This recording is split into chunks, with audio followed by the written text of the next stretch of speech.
Oi, oi. Testing, 1, 2, 3, testing. Oh, this is exciting. The normal captain of the ship is otherwise engaged in other building work activities. So they've got me and you, Tom. And Tom, you're in charge of the decks. I am in charge. I'm DJing tonight. So You are. Hello, YouTube. You are spinning those wheels. How are you, sir? I'm very well, thank you, mate. A little bit nervous because, I haven't done anything control-wise since Not Quite Mint, which is, 2 years ago now? So this could all go massively tits up. So apologies to anyone that wants a clean, lovely show that's all production quality, because I don't think it's going to go that way.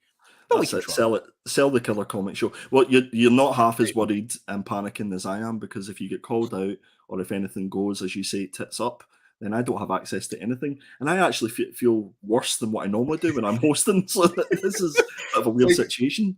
But so the thing is, if my alerted does go and I have to run out, you're just going to have to wing, mate. Yeah, it's gonna be Ask Me Anything. So it's just it'll be just Ask Andy Anything. We'll see how it goes, but we don't for not having Charlie. We put out the bat signal, didn't we? And absolutely, but nobody got in touch with us, so we had to drag someone kicking and screaming. So who do we have? Our special guest. We have It Ain't Nothing But a J Thing, baby.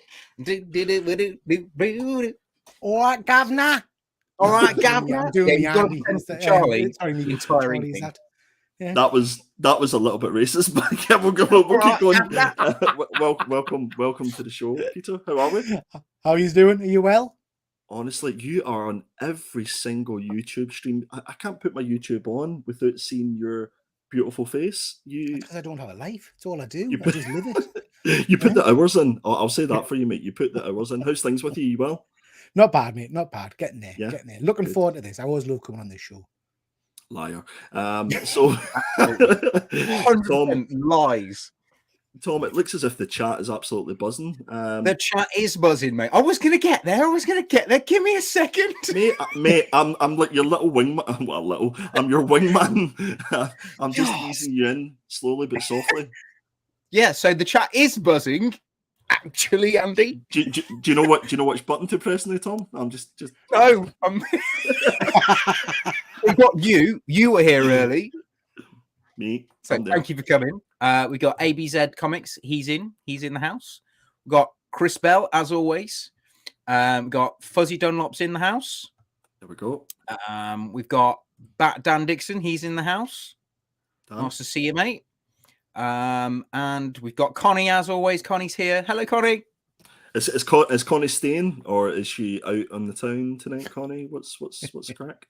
I don't see another comment from Connie. So, Connie, are you out and about, or are you sticking with us tonight? Apologies for the shite production. Yeah, we'll apologise in advance. Yeah, apologise in advance. We've got Comic Lad Simon's in.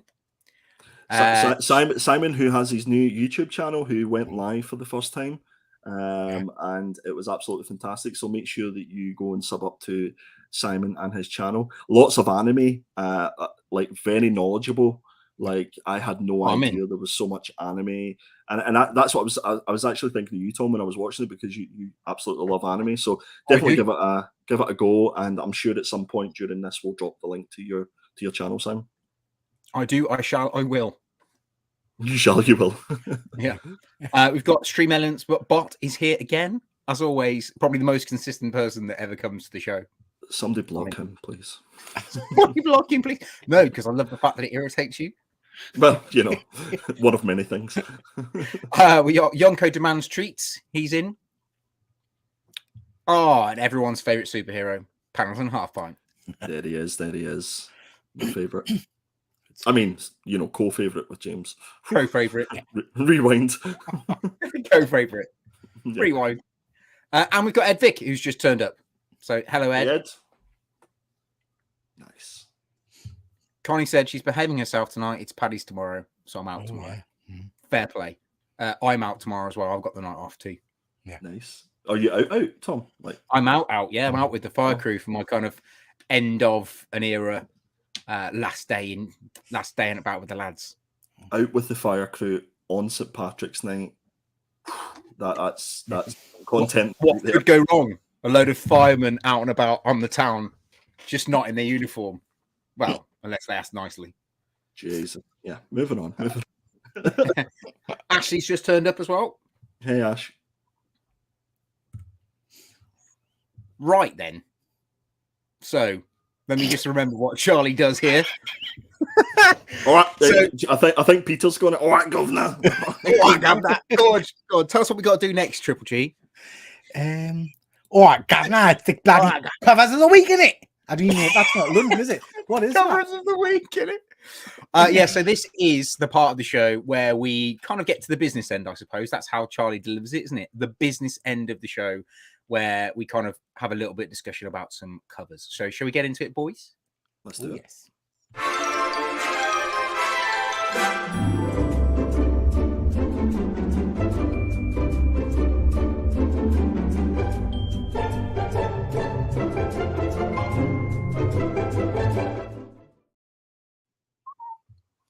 That's just me.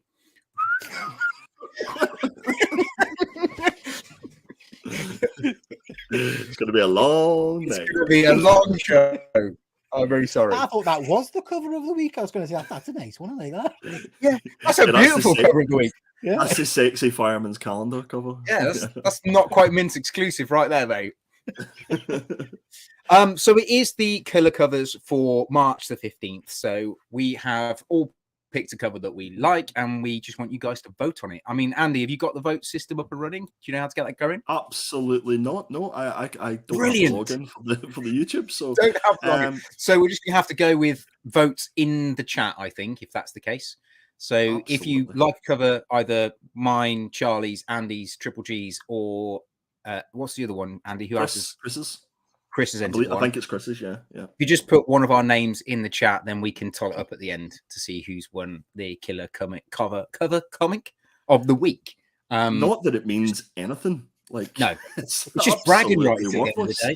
Absolutely. I mean, I won the first 3 weeks. I was well chuffed. I thought I was on a roll. Not won anything since.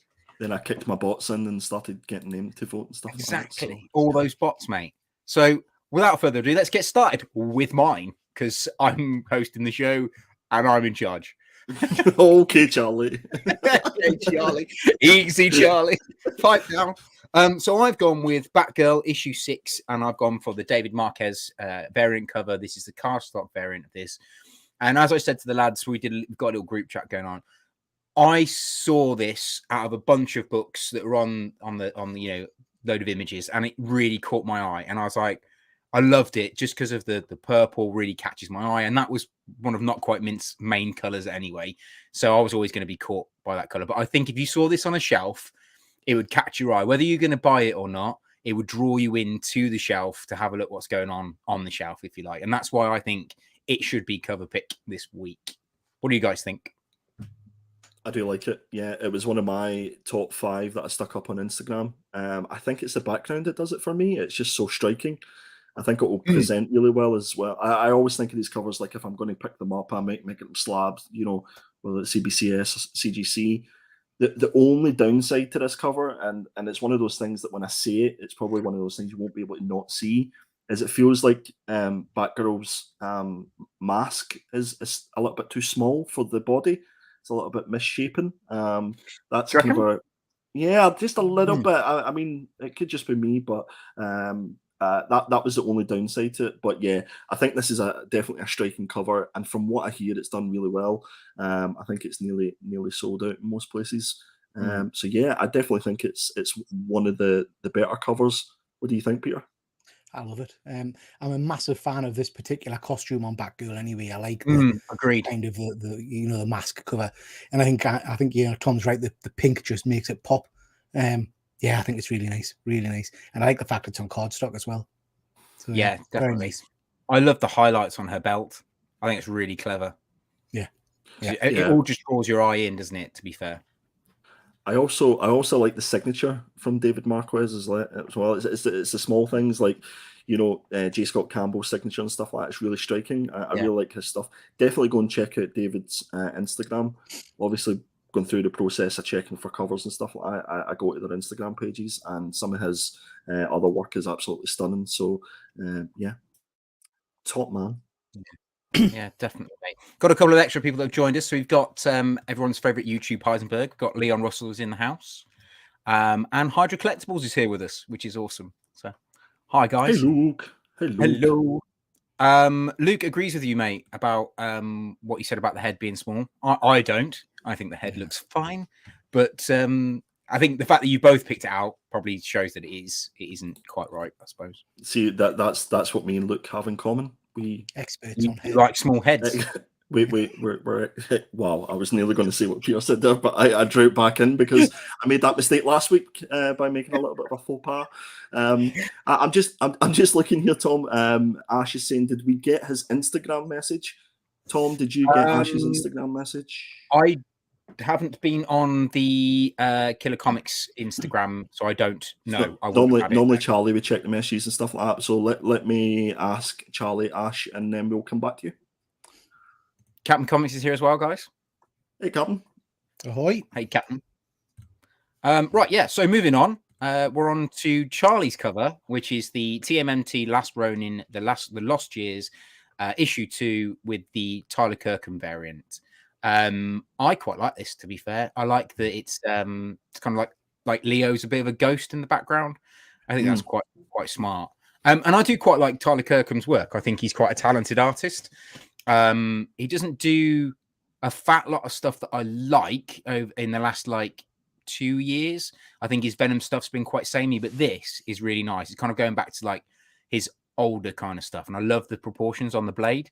I think that's quite a nice way of doing it. What do you guys think, Andy? Yeah, no, it's a nice cover. I think the only thing with the Last Ronin stuff, and obviously this is like the Lost Years, the previous stuff, there was so many covers. Okay, we can take a little snapshot of that look and keep that one for you. There's been so many covers. Tyler Kirkham always does fantastic work, but I don't know if there's just a little bit there's nothing new when it comes to Teenage Mutant Ninja Turtles covers at the minute, and there's very little original stuff that you can do. It seems that it's all been done before. The first time I looked at this, I kind of thought it was a little bit washed out, like there was almost like a filter or something on it. And then I thought, well, it'd be great if they'd have done this cover as a foil cover and the sword was foil. I think that would have really popped as well. But as far as I'm aware, it's just a standard cover. So yeah, it's okay, but in the scheme of the Last Ronin covers, it could probably just get lost and be a little bit samey. Peter? I'd say one thing that did catch my eye actually is the fact that the way Leo is, I'm assuming it's Leo because I know in the story it's Michelangelo is the Last Ronin, but the way he's pulling that spoilers, the way he's pulling that sword out of his back, it's almost like that sword wouldn't bend like that. That proportionally wouldn't work. Yeah. So we started with small heads, then we're talking about people's bendy swords. Absolutely. This is what happens when Charlie is not on the show. It just goes to calamity, mate. Absolute calamity. Yeah, it's an okay cover, Peter. Come on, dig us out here. It's not the greatest. No, it's. I think you're absolutely right, Andy. There's been so many good Last Ronin covers, particularly of this style, because that's, again, spoilers for guys reading the book. That's obviously meant to represent the ghost of Leo, I'm assuming. It's not the best looking ghost. And just what you said, Tom, I actually initially liked it better when I thought it was just the sword on the ground and him kind of turn his back and walk into the light. When I spotted his hand pulling the other sword, it changes the picture entirely for us. And I don't like that. I don't want that hand up there. Do you know what I mean? It should just be better. Yeah, it's nice, but it's nothing new, is it? No. Agreed. Not at all. So on that note, we'll move on. Sorry, Charlie. So Andy, this is your cover. So do you want to take it away, buddy? Speaking of covers that have really put people 50-50, whether they like this or they absolutely hate this cover, I'm one of the people who absolutely love this cover. I love the simplicity of this cover. It gives me the animated sort of feel, like it's that cartoon feel that the movie did. And I love the fact that it's an all black cover as well, which is going to make it really, really difficult. I felt really difficult to get 9.8. I've pre-ordered this on Slab Crusaders. If you don't know who Slab Crusaders are, check out last week's Rewind show. I've pre-ordered this as a 9.8, so I'm keeping my fingers crossed. But I know that the feedback on this has largely been a bit negative, and I'm really interested to see what you guys think. Peter? I hate it. It's that art style does nothing for me, sadly. I love a black cover, like you said, and I think the black on red is always really striking. But it's just not for me. That's the kind of stuff you would, for me, see kind of done in a schoolyard. Do you know what I mean? Kids drawn before they go out to play. It's just not my cup of tea. A little bit harsh, maybe. Peter, I think you're absolutely wrong, but thanks for your comments anyway. Thanks for coming, Triple G. You can go now. Done. That's what she said. Just Tom, before I get your input on this one, it's something that Fuzzy had actually said about the font and the Miles Morales Spider-Man. I don't believe that was actually there whenever they were soliciting this cover, and it actually looked better without it. And what really annoys me when I seen it, post having chosen it for my pick, was the fact that it's clearly off center. Yeah. That he's not in the center of that because I've had to squeeze in the Marvel logo. So why did they not put the Marvel logo down the bottom left hand side or the bottom right hand side? I just don't understand the thought behind it. So the more I'm talking about it, the more I'm talking myself out of liking this cover. Tom, what do you think? I unfortunately agree with Triple G, mate. I think it's awful. Bullies, absolutely. I agree with some of the chat. I think it looks like a kid's done it. It's not one of Chris's best pieces of work. It could have been better.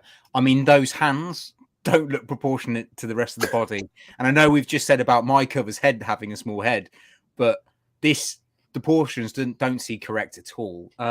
But I think if it didn't have the Miles Morales Spider-Man at the top and the Marvel logo, this actually could be quite a nice sort of art cover, if you like, because it is different. I'll give you that. It's not something that I've seen before, so I think it's different. I just personally, I don't like it. I love the way you said it's a bit different. It's like saying it's got a nice personality. That's basically what you just said there, Tom. It's like going on a date with someone and then going at the end of it going, it's not you, it's me. Yeah, exactly. Listen, I think Ed absolutely hit the nail on the head. It was quite a slow cover week, Agreed. to say the least. But yeah, let's move on quickly. Not my best week, guys. Come on. Not your best week. All right, Dan, calm down. Triple G, you're up, pal. Do you want to take this one? Yeah. So this is Nemesis Reloaded, issue number 3. It's an amazing series. I've been really enjoying this, and I just like the way you can see he's kind of his sadistic grin under the waterline with the gun and all the rest of it. The costume's stunning. I love the white kind of stand out against the black background. I'm going to be honest with you guys. Like you said, I was struggling to find a cover. But this one, I thought, actually, this is quite nice. It's not, I'm going to be honest, it's not blown us away, but it's a decent cover, I think. Are you reading this, Peter? Yeah, I am. Yeah. See, I haven't read this most recent run, but the original run is one of my favorite Mark Miller stories. It's absolutely superb. Why they didn't make this into a TV show or a movie, I'm not too sure. Oh, absolutely. And I've read this one today. Actually, it's a good read again. Yeah. Cover wise, again, I think we'll put it down to it's got a nice personality. It's not you, it's me. Exactly. Tom, what do you think? I like this one better than the Spider-Man one. Wow! Just keep attack. Tell me this, guys. Why is there a silencer on his gun underwater? Because he's going to put the gun out of the water, maybe. I don't know. It's a fucking comic. Do you know what I mean? I don't know. Why has your Spider-Man got small hands? Why is the sword? No. Anyway, move on. I'm not 100% sure I like it, but I don't dislike it either. So it is a bit of it's a you, it's a me thing. Yeah.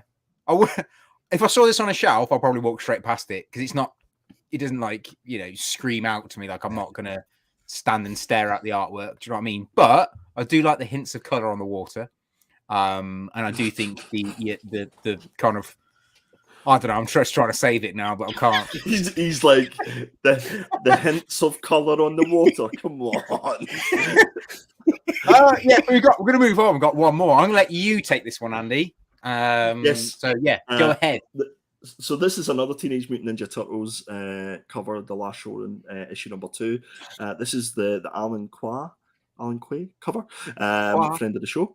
And this was chosen by Chris Bell, I believe. I think he'd submitted this as his cover of the week through Instagram and tagged us. So guys, if there are any covers that take your fancy during the week, then just stick them up on Instagram and tag the Killer Comic Show, and we will include them in this absolute madness that is the killer cover of the week. Again, it's another Lash Ronin cover. Again, it's another Turtle cover, and again they've got the foreground and the sort of background thing going on. Detail wise, for me, I think it looks really nice. It's another great Alan Quay cover. It can't be faulted, but again, does it just get lost in all the other Turtles Lash Ronin covers? I think it maybe does. What about yourself, Peter? What do you think? I like this better than the other one, the last Ronin one we've just seen. But like you say, it's nothing new, is it? I do like the images of the turtles. I think they look very cool. But yeah, it's just another turtle cover. It's nothing. I wonder if it even needs the turtles behind it, needs a background. See if they just had the one turtle in the foreground and just done like a all white cover or something like that. I think at this stage with the last Ronin, because it's been going on for what, is it 3 years since last Ronin 1 or something? Okay, it's been going on a long time now. Yeah, this is just quite boring now, because how many Ghost Turtle covers have we seen now? Do you know what I mean? Yeah. It's kind of do something fresh. That's it. It's hard to do something fresh with the Turtles because it feels like it's all been done before. Yeah. You know, with all these variant covers. Tom, is this one you'll be picking up? Probably not. I do like this one though. Like we said, over the other Turtles cover, I think this one is superior. My only issue with Alan Quay's work is it's so hyper detailed. I think you get lost a little bit, and you can get a little bit confused on what's going on and stuff. So I think this, like you said, would have been better without the turtles in the background. This would have been much better, much more impactful if the turtles weren't in the background. Because if you take a good look at the turtles, they're so detailed to the point where, like, you can see the details on his hands, on the sword. I mean, you could spend this is action art piece, like a proper art piece. So as a cover, I think it kind of gets lost a little bit. But I do like it. I think it's quite nice. I think if I was picking up this comic run, I would pick this cover up. To be fair, so I think we can all agree the voting. It's going to be voting for an absolutely horrific week when it comes to. I think mine's pretty good.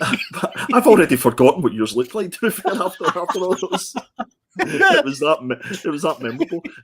So was that memorable. One or two things is either going to happen. We're either going to have Charlie in the background. Who's going to put up the voting right now? Nope. Or we're going to have to just get the guys to vote in the chat for what their favourite cover is. So if you want to vote Tom for this one, vote Charlie for this one, don't vote for this one. Wow. Before I see it. Vote Andy for this one, vote Triple G for this one, and vote Chris for this one. And we'll toll up the votes at the end and we'll find out who's won. Absolutely nothing. Absolutely nothing. In fact, whoever the winner is will get the cover that I've picked as a treat. Yeah, as a wee treat. Yeah, exactly. I was going to say, Tom, before we dig into our review, do you fancy doing a little bit of pickups, if you have any? Yes, mate. Yeah, let's do it. Yeah. Do you have any? I do, but do you want to go first? Yeah, I normally take a little longer than others. So, and my pickups. So here are some here are some AOKs that I was sent. Our good friend Comic Deal James, who loves to do a little bit of artwork. I think he sent you a few things, Peter, in the post. He sent me some cards that he had drawn. There we go. Yeah. So he done Ahsoka Tano. He done my favorite, Mr. Dread. And I had mentioned to him that my daughter's favourite Disney character is Stitch. So he sent that the other day. Really good. Yeah. She was absolutely delighted with that. She's like, Daddy, are you going to show it on the show? And I was like, yeah, I'll show it on the show. She's like, Daddy, you're not going to show that damn cover on the show again. I was like, no. AOK wise, I got another one here from Redsters, Redsters, who's on Whatnot. This is a comic that he was part of. I think Von Hoot. Yeah, Dr. Von Hoot. Yeah, he's involved with it as well. So he sent that along, and I was very, very pleased with it. I've not read it yet, but the artwork, the cover looks absolutely stunning. Have you heard much about this, Peter? Yeah, is it by the guy who used to run the comic? I think it was called the comic book deal or something. The comic book dealer, yeah. I think comic book deal or something, yeah. He's packed up shop and sort of. Yeah. He's a publisher. He's a publisher now.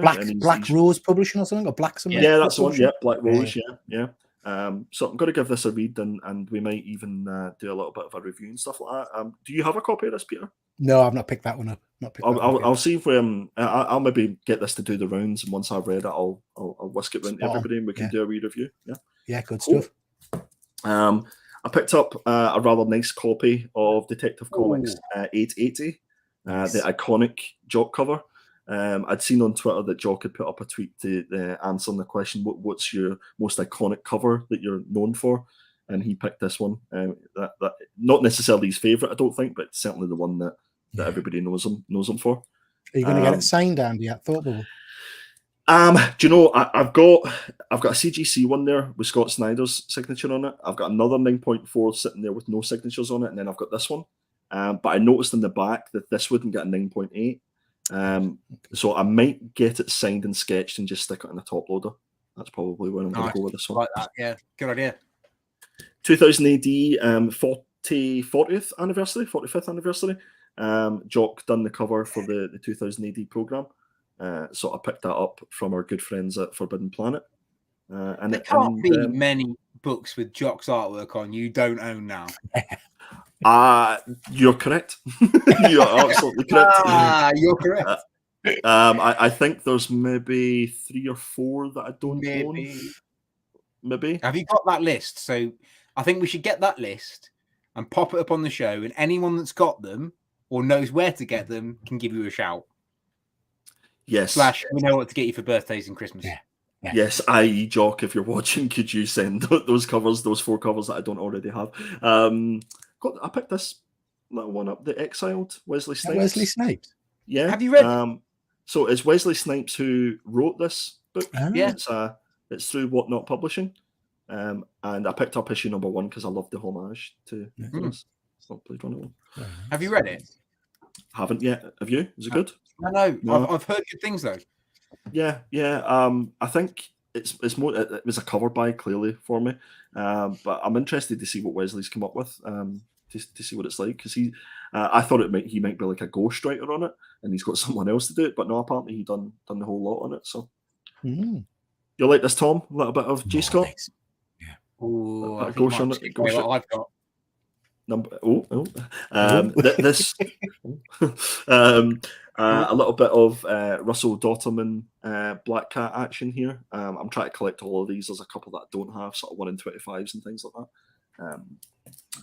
Now this one, I don't know if everybody will like this one, but this really caught my eye. And this is part of different. That's exactly it. It's different. Might not be good different, but I like it. This is part of like a connecting set. I think there's 3 or 4 different issues. And Spider-Man sits here. Wow. Who's this, Peter? Harley Quinn. Who drew it? Oh, don't know. Who drew it? Oh, come on. Jenny Frison. Oh, Frison. Jenny Frison. Very nice. And then, you know me, I had to pick up the Alex Ross covers. So I'd love a set of those, I've got the poster book, but I'd like to get the full set. I have the full set of the heroes. And I'm going to try my best to get a full set of the villains that have come out. Oh, that's amazing. The Ultron. Like that one. This is basically through my pull list on Subway Comic that I got these. And they all came immaculately packaged. Very nice. And then one more thing. Art, to be honest. One more thing, guys. One more thing. You ready for this? This arrived today. So I'm fully blaming Peter and Ben. If you haven't checked out any of those guys' shows, please go and do so. Go and give them a sub up. I first of all picked up the Ahsoka Tano, which is up there now. And then as soon as I got that, I got the bug. It's probably a little bit like yourself, Peter. As soon as you buy one, it's like getting a tattoo. You need to get another one. I'm very restrained. I don't pick up many. Oh, I can see that. Oh really? I'm very restrained. Hashtag going to be dropping a video after this video. Yeah, I've got videos up to October 2025. And the $2,000 that's sitting beside you says otherwise. So yeah, I was really delighted to pick that up. I picked that up from Zavi, of all places, and it was really fast dispatch and stuff like that. The other thing that I picked up and is here. So this is Batman black and white statue that was done by Jock. So this is really yeah, I had to. And I got a wonderful trade. So I've been starting to do a lot of trades at the minute. Obviously, times are tough for a lot of people. And, you know, if you can trade, it's all about trust and stuff like that. So I done a trade with Bat Dan Dixon, who is in the chat, and it was absolutely flawless from start to finish. So thank you for allowing me to have that in the collection. That's a stunning statue as well. I love that one. I like it. I wish I could get more into the Batman black and white statues because there's quite a few of them, isn't there? Some of them are absolutely amazing. Some of them are absolutely stunning, to be fair. And a lot of the older ones are a little bit like Hot Toys. So as soon as they go out of the 5,000, you know, print run or whatever it may be, then you know, you're paying double, treble the price for it. So that's all my pickups, guys. Thank you. G. I've showed this one off already, but I'll show them again. This is a new hot toy I've just picked up. This is the Iron Patriot from Endgame. He's an absolute beast. I got an absolute steal on this one from eBay because he came with a free hot toy Rocket Raccoon. Nice. So Rocket just sits on his shoulder. So yeah, really, really nice figure. It's die cast, so it weighs a ton weight. And got tons of weapon swap outs and articulation that lights up and all that kind of jazz. So yeah, that's a nice one. I like him. Quick question, Peter. So whenever you're buying the hot toys from likes at eBay, are you buying them from like a retailer sealed, or are you buying them from, you know, Joe Blogs? Anybody? Yeah, anybody. Yeah, I'm not. Yeah, I'm not. He's not fussy. He'll take absolutely anything off anybody. Wow. Yeah, basically, if they say it's for sale, I'll buy it before I even work out what it is. You know what I mean? Are we still talking about hot toys? Yeah. Any kind of toy. Used for I'll buy it. Yeah. I picked these up. I'd never seen these before, and I love them. So these are Disasters of the Universe. You guys familiar with Garbage Pail Kids? Oh, yes, yeah. So this is a series of Masters of the Universe themed cards. So absolutely love them. There's, I think, 80 in the set or something like that. So pick them up because I hadn't seen them before. So they're quite smart. I like them. I got this a little while ago. I think you guys have already showed it on the channel. Digital Chapter 3. Oh, yeah. If people haven't picked this up yet, go and get it. I got a whole host of the covers. I got Rich to sign them all as well. Some free art on the back. And this is the metal cover, which is quite nice. I quite like that one. So yeah, so they're quite nice books. Canto #1. Picked that up. Right. I got a bizarre deal with that. I've been after a copy of this for a while, and there was someone selling it on eBay. 5 copies on a bundle deal thing. So I bid on it, and I think I got all 5 for about £100. And this is the San Diego Comic-Con exclusive cover. So I'll probably send them off and get those graded, I think. I would, mate. Yeah. Very nice. It's supposed to be an animated show, isn't it? Eventually. Yeah, I think so. It went wild, I think, for a while. Yeah. First appearance of Mimic, X-Men book. I actually quite like Mimic as a character. Yeah, so do I. So pick that one up from a Facebook group, I think. It's not the best condition, but it's a nice book to have. A key first appearance. And then pick that one up. Marvel Zombies. Oh, yeah. Yeah, nice. been after one of those for a while because I like that. This was quite an exciting little lot. One of my subscribers messaged us and said, "Have you seen this on eBay?" And I hadn't seen it. And it was a lot of old UK style comics, which I do collect. Visionaries. Yeah. So this was on the top of the pile. I've already got this one because it should have a hologram sticker on the front. Hologram, yeah, that's right. Yeah, and I like to try and get them with the complete. So I kind of hummed and hawed that I've already got it. And then I flicked through the images and spotted one I've been after for a while. So this pack basically comes with Visionaries and a whole host of comics that I've already got. That's quite a nice one. Visionaries, Punisher issue 1. Another Punisher and all the rest of it. But these were the ones I've been after for a while and never been able to get. So Galaxy Rangers. Anybody remember Galaxy Rangers? I do, mate, yeah. Yeah, so Galaxy Rangers issue 1 and issue 2. So pick that set up purely for these two comics. So I'll probably give these ones away, and if anybody wants them, give us a shout. Because they're the ones I wanted. Does the Punisher have the badge with it? No, so I've got the Punisher with the badge in my own collection. This one hasn't got the badge on it, unfortunately. But nice. There's a whole host of Visionaries, Robocop, Punishers, and all the rest of it. Nice pickup. It's a nice pickups there.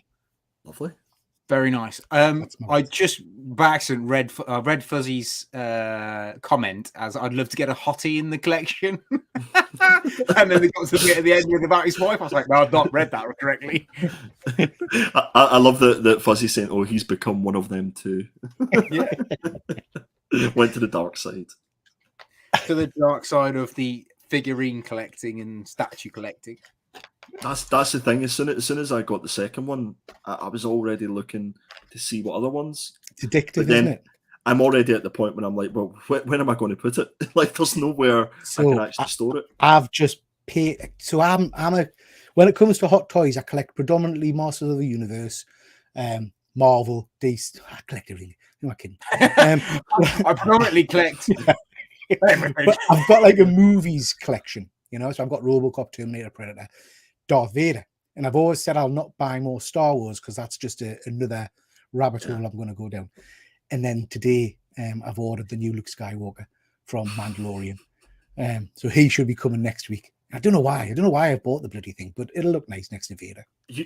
I guess the only saving grace is that they retain their value. Yeah, I haven't seen a hot toy that's come out and then it's went down in price. Put it that way. Absolutely. So I guess that's you're effectively saving up, and you'll probably get more interest on it. That's exactly what I tell the wife. These are it's all it's for a retirement fund. Yeah, I'm helping her out. Really, I'm doing her a favor. Consider it, guy. That's what I always say to my wife, and then I go and try and sell her my comics, and I have to sell it for a lot less than what I paid for it. And then she sends you to Cornwall. It's like, away from all the comic shops. You're off, mate. No comic shops for miles. No internet, no comic shops. Yeah. You've only just got the wheel and fire, apparently. What about you, Tom? Did you have any pickups? I do. So I got exactly the same as you. I got the Ghost Rider J. Scott Campbell because I'm the same as Andy. I'm a sucker for one particular artist and anything he does. So I've got the J. Scott Campbell Ghost Rider issue 1. I think it's issue 11. Sorry. 11. So yeah, that's quite a nice cover. That will be going straight in the collection. I also got the J. Scott Campbell Mary Jane and Black Cat. I think it's issue 3. Mm-hmm. Because I quite like the artwork on it. I've not read the book itself. I'm just literally buying it for the covers. Which is quite pathetic, but at the same time, it's quite nice to have in the collection because, like Andy, I need to have everything that has J. Scott Campbell on it because that's just how cool I am. And then the Pièce de Résistance, which I have read already about 3 times since I received it, is the I Do a Power Bomb graphic novel, which is incredible. You guys got me onto that. I waited until the series was finished and then I read it all. It's absolutely stunning. I love it. And like I do with any series that I like, I go back and buy the first issue. Yeah. So I've got a couple of the first issues, but I want that cover, Tom, because that's the graphic novel. I know, but there is a limited edition cover of that one, isn't there? There is indeed, mate. There is indeed. For that one because I love that cover. Because this is a shot from inside issue 1, I believe. Yeah. What's lovely about the graphic, though, if anyone wants to go out and buy it, there's some really nice concept art in the back. of the character development, how he designed the characters, and then all of the covers are in here. Every single cover that was part of the series is in the book, so it's a really nice collection. Like I said, I've read it twice since I got it, so I'm very happy with that. And then not ashamed to say I filled up at the end, mind. I have to say. Oh yeah, me too. Oh mate, punched me right in the fields. Yeah. I mean, I don't think I've ever recovered, to be perfectly honest. And then my pièce de résistance, because I'm going to Cornwall, I treated myself to a PS4, PS5. Oh wow, very nice. Look at. Wait a minute, go back. Tom, put it back up the screen. Look at that face. Look at that face. Oh.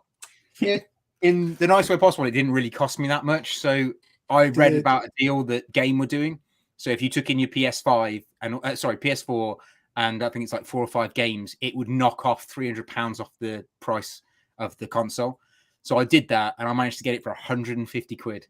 I mean, that's unheard of, really. Very good deal. So I'm chuffed. Do they have electricity where you're going? Or will you have to? Is it hydro-powered?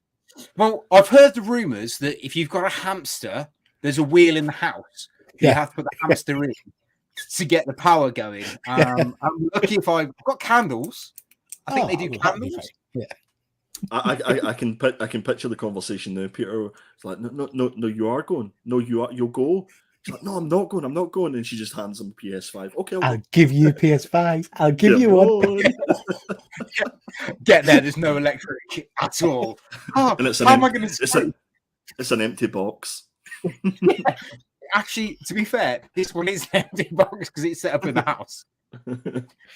Very nice. And that's it. That's all of my pickups. Yeah. Very well done. We are 42 minutes into this fabulous Thursday evening. Should we do what we really came here to do in the first place, which is review some comics? Well, one, but yes.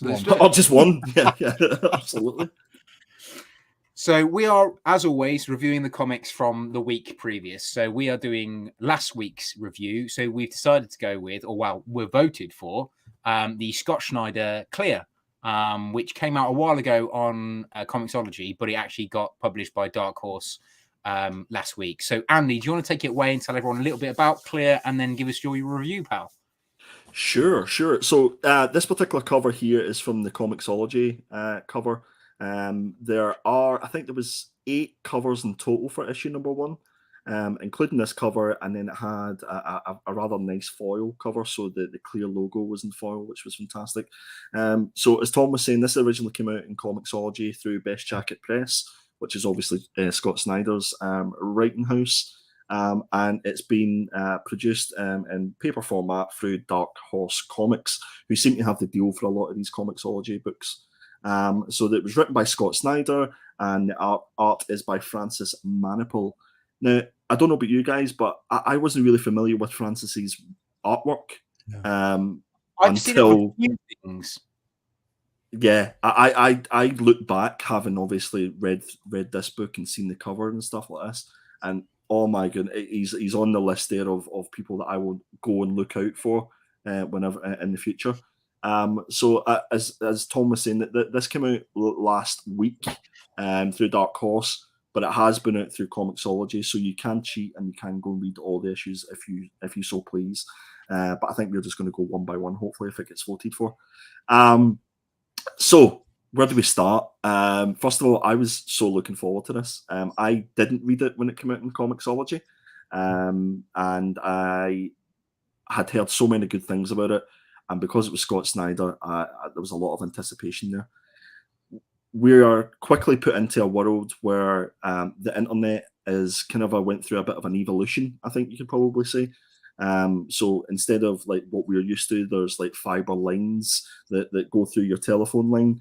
Basically, it's people who plug in, as it were, to these lines, and they become the connections, and they can actually produce their own reality, as it were. These different realities are kind of like filters that people can put on or install, as it were. And these are known as veils, I think it was. Veils, yeah, veils. which I thought off the bat, whenever I read the synopsis, I thought that this sounds really cool. You know, you see people, you know, with the filters and stuff like that, taking photographs. Can you imagine if that was real life and you could just install a filter as you please? So this is effectively what this book does, and it introduces you to the main character, as it were, who is Detective Sam Jones. He is one of these kind of proper you know, noir detectives, but he doesn't want to see everything through a filter. He just wants to see everything as it should be.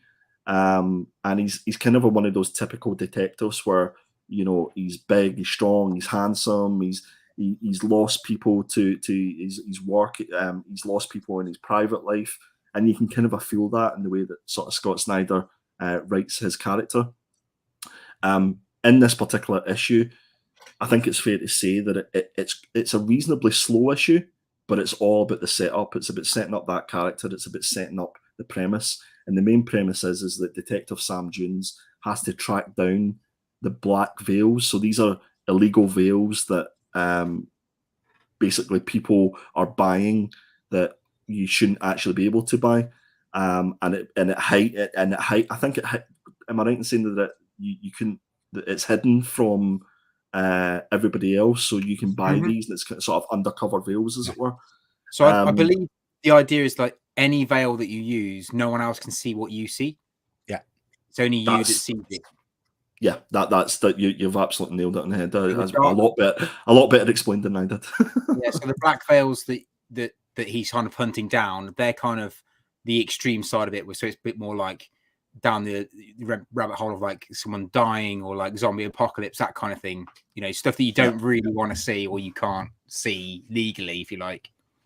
Yeah, absolutely. Yeah, no, I think you've nailed it absolutely in the head there. I think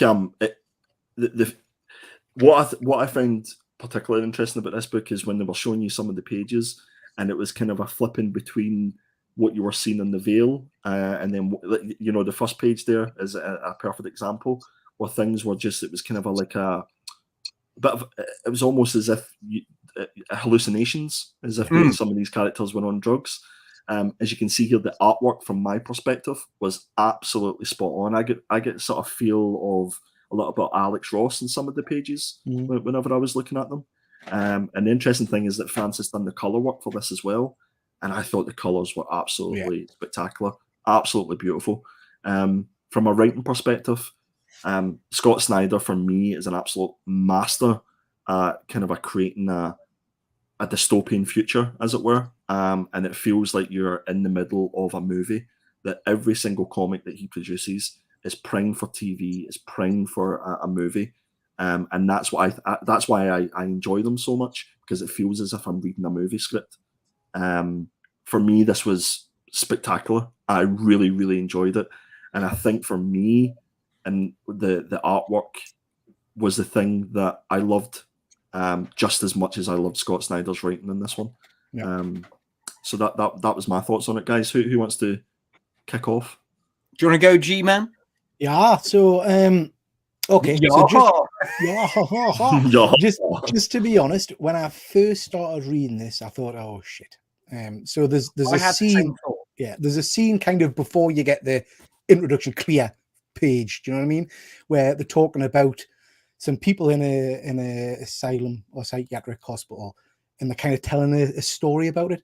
And I had to read it twice, I think, because I thought, I don't know what the hell this is trying to say here. And I got that kind of feeling, oh God, I'm not going to like this. This is going to be one of those books that's too clever for us, and I don't understand what the hell's going on. Quite wacky, wasn't it? But then literally, as soon as I turned the next page, I was all in. I loved it. The world, I think, is stunning. I very much got that kind of crime noir kind of feel to it. You know, it felt very gritty. The artwork is spectacular. There was one scene in particular where, I mean, I'm surprised that you're saying it was a bit slow, Andy, because I thought the action in this was great. But there's a scene where they're doing a chase, and he punches someone, and you see the veil, and he's punching Geppetto and Pinocchio. Yes. And it was just so well done, you know. And then like the I loved it. I thought the storytelling was great. I was intrigued by the world. I love the idea of the veils. And hooked straight away. In fact, I jumped straight on and I started reading issue 2 because I just loved every minute of it. Yeah. It's one of those books I think that would be tremendous. You should pick it up in singles, but I bet in a trade paperback where you can sit and have a good read of it. I think it's brilliant. I'd like to see it in an oversized format for the artwork. Oh yeah, that would be absolutely stunning. Yeah. Tom? I agree with both of you. I really liked it. I thought it was a really good story. I thought the story was great. I thought the action was great. I liked, like Triple G said, the difference between the Vale and the real world was really interesting. But I'm kind of wondering, is the real world the real world? Because he's obviously taking veils to keep everything clear. So is actually he just wanting to see what he's seeing, and then he's getting juiced up with other veils? Do you know what I mean? I'm interested to see where it's going to go. But I did get exactly the same as Triple G's. Like, I started reading the first few pages, and I thought, this is going to be a hard read for me. I'm going to struggle with this. It is literally like Scott Snyder being really clever and for clever's sake. And I hate that when a writer does stuff like that. But then you get past that, and then the story starts to explain itself, and you get, introduced to the main character, and then you see the world itself and all the veils and stuff. And you kind of like, oh, I can forgive the first few pages. And then right at the end, it kind of gives you why they did it. And you're like, oh, yeah, yes, absolutely. It totally makes sense. I'll be honest, I had to read it twice, though, because because once I'd finished it, I was like, I need to go back now and read the first few pages so I understand what's going on. But I did exactly the same, Tom. Yeah. I thought all round, very clever book. I think once you get set up with the understanding of what the veils are and how they work within that world, I think it definitely does help when you go back and reread it again with that knowledge and understanding of it. Because those first 3-4 pages, as you mentioned, I think were not only wordy, but they were kind of at the end, it was like, was there a joke there that I was meant to get? Yeah, that's what I was looking for. It was a bit like the start of a joke, I was like, what am I missing here? Yeah. And then that last page of the book just ties it all up, and you're just going, well, we've just read a little bit of a masterclass in storytelling in one issue, and it's only the start. And I have to say as well, as simple as it was, I love the main character's costume. The biker helmet with the eyes painted. He looks amazing. Great. I thought there wasn't one part of this that I didn't disliked. I thought everything was really good. I thought it flowed really well. I thought the paneling was excellent.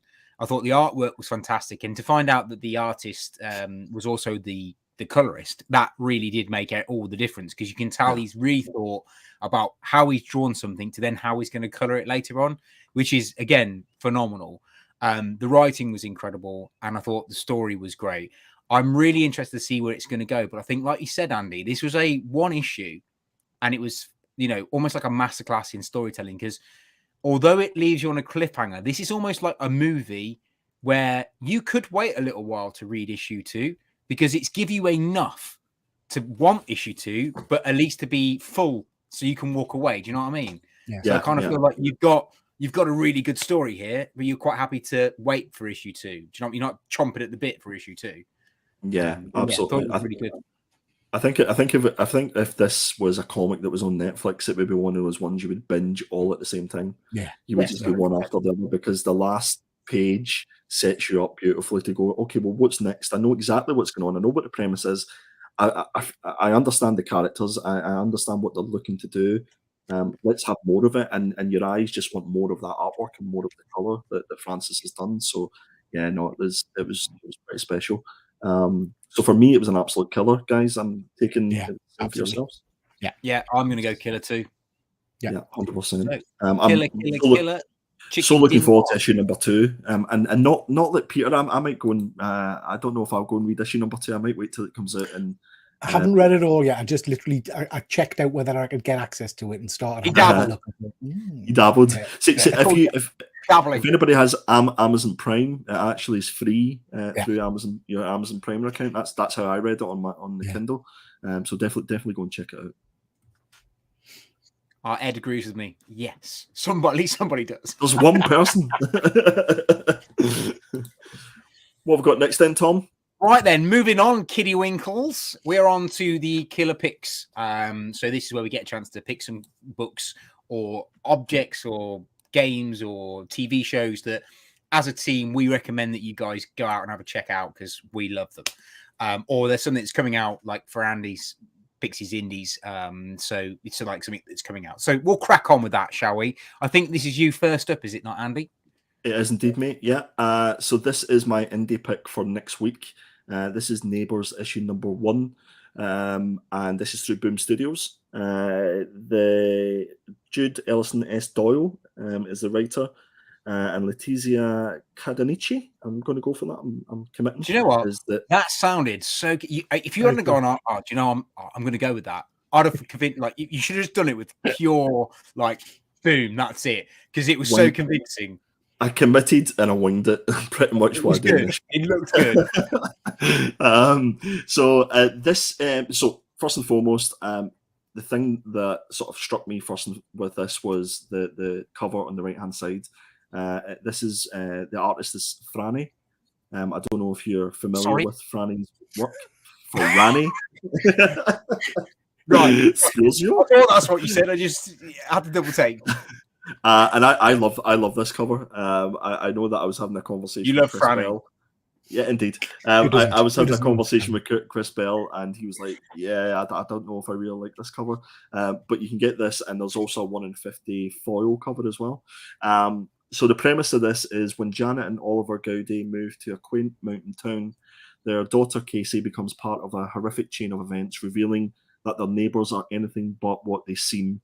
Soon, an unsettling old woman named Agnes early fixates on Janet and Oliver's other daughter, 2-year-old Isabel. It becomes clear that it's impossible to know who to trust or who is even still human. A tale perfect for fans of Eat the Rich and The Nice House on the Lake. Ooh, Eat the Rich was good. Yeah, I like that. It's that last bit that kind of sold it to me. I'm going, well, okay, those are 2 runs that I really enjoy. Let's give this a go. And to be fair, I don't know if you agree, guys, but BOOOOM Studios seem to have a really quiet year this year. Yeah. It feels like they pumped all their money into Berserker for the last 2 years, which, you know. I think the thing is they had to kind of throw all that money into Berserker because of how many bloody covers they've got. Yeah. True. So they've got. I've never read it. Is it any good? I've never read any issues of Berserker. No. I read the first 3 issues, binned it. That's right. Yeah, it got a little bit slow, and we work at when we had Matt Kint on the show, he'd said that issue 8 was his favorite, but I just think by the time we got to issue 8, which was like a year or so, I think everybody just had enough and got a bit exhausted with it. But I think BOOOOM Studios are due another big hit, and I kind of have a feeling for this one. Yeah. Nice. I like the idea of it, mate. I like the premise, sounds good, and I do like Franny's cover.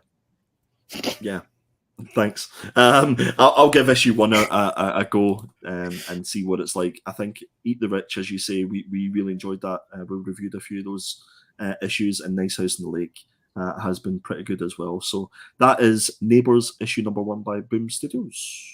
Thank you for that, Andy. Moving on, I think this one must be Charlie / mine. So this is Dead Romans. This is by Image, written by Fred Kennedy, and artwork by Nick Mariokovich. Nailed he it. says. Yeah, nailed it. Cool. So this series is based around the armies of the Roman armies. So basically the premise is armies as Germanic prince raises in Rome have sworn vengeance against the empire that butchers his people. He wants to make a queen of the woman he loved. What the fuck does that say? Honoria? Nailed it. Yeah.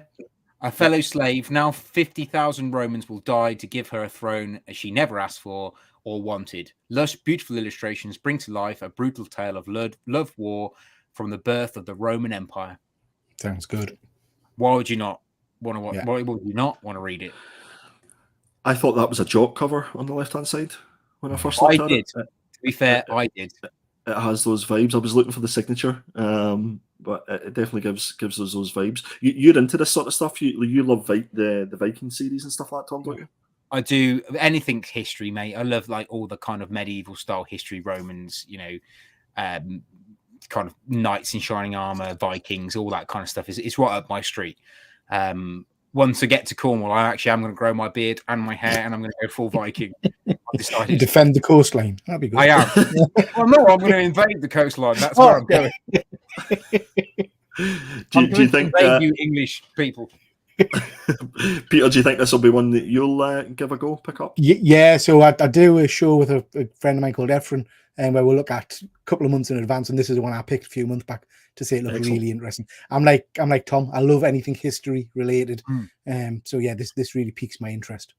Also, Fred Kennedy is actually a very good writer. He's a bit below the radar as writers go, but he's done some really good stuff. I'm just trying to think off the top of my head if I can think of anything, but I can't. But he has done some really good stuff, so this should be a good one. And if I don't know Nick's artwork that well. I'm sure I've heard of him before. I'm sure I've come across it, but if you go off the cover, I like how gritty it is, and I feel like that is going to really lend itself to the story of the dead Romans. It's a little bit Frank Miller 300, isn't it? It is, yes. and that's what drew me in. Yeah, nice, very cool. Good pick. Very cool. So moving on from that one. We're now into the killer toy picks. I don't have any picks for this, so we'll crack on, see what Andy's got for us. Nice. I went for Iron Studios, Iron Giant, and Hogarth Hughes. This is the 1/20th scale, but it looks Yeah, it will be huge once because Iron Giant was massive. Yeah, absolutely. $1,000 minimum for this one. Sorry, can you say that again? Because I didn't quite get the emphasis on it. $1,000 for do this. That when you do it. Yeah, $1 million. $1 million. And I think this is just for I think this is the basic version. I think there is obviously more expensive ones, which goes to about $1,500. But I'm a big fan of the Iron Giant. I think it's a fantastic movie. Really, really love it. And it just caught my eye. Would I spend the money for this? Would I have anywhere to go? Probably I would. But what do you think? Triple G, I'm going to ask you first because you're known to buy a big toy or two. I do like a big toy. Bad boy. I love it. I haven't got the connection to Iron Giant to sink that much money in this, but I do think it's a stunning figure. Statue, but yeah, it's not one I would pick up myself. But if you're in Iron Giant, it looks stunning, doesn't it? Yeah, it's definitely a focal piece, and I guess it is a statue, so there's no articulation on it, lad. Yeah. So once it's there, and it looks great when it's all nice and shiny and stuff. But see when the dust hits that bad boy, I'm wondering if that's the two. If you're saying there's a deluxe and a non-deluxe, because the image on the bottom looks quite dulled, whereas the other one looks much. I wonder if one's chromed and one's not, or something. Might be, yeah. I don't know if the base is maybe part of the deluxe one or not. I'm not 100% sure. What about yourself, Tom? I can see that nestling quite nicely on the beach at Cornwall. Oh, mate, yeah, definitely. I mean, if I had $1,000, I wouldn't spend it on this. You'd spend it on 2 PS5s, wouldn't you? Yeah, but I like it. I mean, I do have a bit of a connection to Iron Giant. I loved it. It was one of those movies that got me into animation, which is why I went to university in the end. So I do like this. I think if I had the money and the space, and I wasn't, blowing $1,000 wasn't, a massive thing, I would get it because I think it's lovely. But I think I agree with you in the fact that the moment dust hits this bad boy, you're going to be shitting kittens, because how do you dust something like this at the end of the day? Like, it's going to be a pain in the arse. Quick trivia thing for you. It would be if you were shitting kittens. Yeah, absolutely. It would be a pain in the arse, yeah. Quick trivia. Do you know who voiced the Iron Giant? No. Pass. Vin Diesel voiced the Iron Giant. Was it? Yep. He gets all the work, doesn't he, for voicing characters? He does, mate, yeah. There you go. Bit of Tom's tips, Tom's quiz tips. Tom's what? Tom's tip. Oh. Tom's tips, yeah. I think that's something we got at Thought Bubble, hasn't it? Everyone got a Tom's tip, didn't they? Yeah, the Iron Giant. Yeah. Next, quick. So that brings us to basically the end of the show. So we're now going to talk about our look at Chris's comment for next week. What is it? I can't say it. What? Hashtag Tom's tip. Yes. Oh dear. Hashtag unsubscribe. Hashtag everyone now 817 people just unsubscribe straight away. You don't joke. Imagine Charlie's face. What did you do, guys? Oh, dear. Oh, so that does bring us to the end of the show, guys. So we are going to talk about the sneak peeks we've got coming up for next week for you guys to vote on. So, Andy, what did you pick? I picked No One from Image Comics. So you might remember that I picked this as my indie pick. I wasn't really like bowled over by the selection of what was on offer. And again, I seen Noctera, I seen Little Monsters, but I just assumed that you guys were going to pick those. So I went for something a little bit different, a little bit new. So I went for No One issue number 1. Nice. I did read the premise on that one. I quite like the idea of it. My only concern is I think it might be a Radiant Black. I got those vibes whenever I seen the character on the cover as well. Yeah. I just hope we don't have to have read Radiant Black, Radiant Red, and green and black, whatever it is, whether those pink, whatever. So we know what's going on. Are you okay, Tom? Yeah, I'm having a bit of a stroke. What just happened there? I was just thinking of colours. Pink, whatever. Pink, whatever. You literally just had a kaleidoscope there. Yeah, pretty much. Yeah, pretty much. I was just going through the colours and thinking, what can I say that's not funny? It's pretty.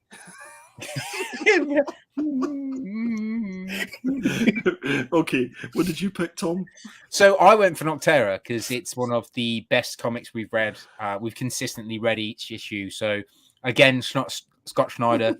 So I'm looking forward to reading Noctera. Also, because the way the last issue ended, I really quite like to see where the main character is now that she's one of the blacks, as it were. Has there been like an opening arc in Noctera? Because I've not read any of it. I want to read like a complete. Yeah, so the first 11 issues is a complete story arc. Okay, right. Okay. Of what's happened. So definitely worth picking up, mate, if you haven't. Pick that one. Charlie swears by Noctera. I must admit, I kind of dropped off about issue 8 or 9. And I was really enjoying it at that point, but it's one of those things, if you're not consistently reading it all the time, you just go, I'll get to it at some point. But this might just be my excuse, a little bit like yourself, Peter. How can I continue whilst that comments? Doesn't matter. Keep going. Keep going. And then the other pick we've got for you guys to vote for is Little Monsters, issue 11 by Jeff Lemire. And this is Charlie's pick. Again, we've consistently read Little Monsters. The last couple of issues have been a bit of fillers, I believe. So it'd be nice to see where it goes now that that they've come across the what they like, the old characters, like they've come across the original vampires now. So be interesting to see where stuff goes. I thought that was meant to be a mini series. It feels like it's supposed to be only 7. Yeah. That's why I gave up, Peter. I was given disgusted. Up as well. It didn't do anything for me, I have to say. And it didn't have to go any further. Like, the first 6 issues was enough. But you could just see, because it sold so well, that we're like, right, okay, guys, just keep going with this one. This is going to make us some cash. It's going to make it so. La. I guess, Tom, these will be up probably tomorrow on the community page of the channel. Yeah, I would hope so. I've got to do the artwork for them, which I'll do this evening or tomorrow morning. And then I shall speak to Charlie and he will pop them up for voting either tomorrow or over the weekend. So if you do want to vote for them, make sure you head over to the community tab at the weekend and you can vote for which one you'd like to see us review next week. Lovely jubbly. We almost forgot about the covers, but are we even going to pick a winner this week? Well, the thing is, right, people did vote. So I wrote them down. And nobody who is part of the Killer Comic Show, who runs the Killer Comic Show, has won this week. Chris Bell has won this week with his Teenage Mutant Ninja Turtles Alan Quay cover. So yeah, we'll get you up on the Killer Cover scoreboard, mate. I mean, fair play. You know what? Fair play. It's a good pick. We're all winners. All right, we're all winners. I'm not sure you were, Andy. We're all winners because we're here with you. I'm not sure you won, Andy. I have to say. Yeah, story of my life. Well done, Chris. Yes, well done, Chris. But like Andy said, we're all winners, really, because we're all with each other, enjoying each other's company. Therefore, we are all winners. Peter's definitely having second thoughts about agreeing to come on the show this evening. I can see this. Peter, tell everybody where they can find you. And we didn't ask you if you had any killer picks, so maybe you can give us some suggestions about maybe something that, you know, channels that we might want to go check out, things like that. Yeah. So I'm over on YouTube at Triple G Comics. I do a couple of videos a week, normally a toy video and a comic video. Today I put out a Deadpool 1/6 action figure review, and on Sunday I've got my picks for May with Efren. Mondays I do a live show, and I've got this Monday we're picking our favorite Batman villains, so that should be fun. Channels to recommend, my usual ones I always recommend. Obviously you guys always recommend Nerd Herd, Simon, Ben, all those guys. A pick for next week, a non-comic related pick, if I may. John Wick Part 4, I think it is. Cannot wait to see that movie. That's released next week, and it looks absolutely stunning. So can't wait to go and see that one. Nice. Did you go and see Scream? Seen Scream. Very good. Been today to see 65, the Adam Driver versus Dinosaurs one. I've heard bad things about it. Yeah. Not good. Couple of nice set piece fights, but other than that, it was dull as ditch. I fell asleep. I never fall asleep in the cinema, but I fell asleep. Wow. My big recommendation, guys, if I may, would be Moon Girl and Devil Dinosaur on Disney Plus. I'm sitting watching it with my youngest, and we both love it equally. It's not just for kids. It's absolutely fantastic. I would highly recommend it. The animation is great, Tom. I think you'll really like it. The score is superb on it as well, and just the writing and some of the jokes are fantastic. So definitely go and check that out if you have Disney Plus. Yeah, I'll check that one out, mate. Yeah, I haven't seen it yet. Sweet. So I guess, Tom, that's us finished. This has been a wonderful show. Thank you so much, Peter, for coming on. Yes, mate. Thank you. Loved it. Really enjoyed it. If you want to take over from Charlie going forward, you look quite settled in that little rectangle. I'll work on the accent. Oh yeah, give us your best Charlie accent, governor. All right, lad. Yeah, something like that. I've come to fix your boiler. Wow. I'm just going to go down the apple and pears, isn't it? Wow. Charlie, I appreciate. I'm just getting really uncomfortable. I am. I'm starting to come out in hives. Honest to goodness. Right. No, you hang up. No, I hang up. So what is it we say, Tom, to everybody? Well, as always, thanks everyone for being here and spending your Thursday evening with us. It has been amazing, as always. And we do appreciate you coming here every single week. It just shows your appreciation to us, and we appreciate you being here and spending time with us. And as always, I like spending time with these two idiots as well as Charlie when he's here. But thank you very much, everybody. And as always, stay safe, stay sexy. See ya. See ya.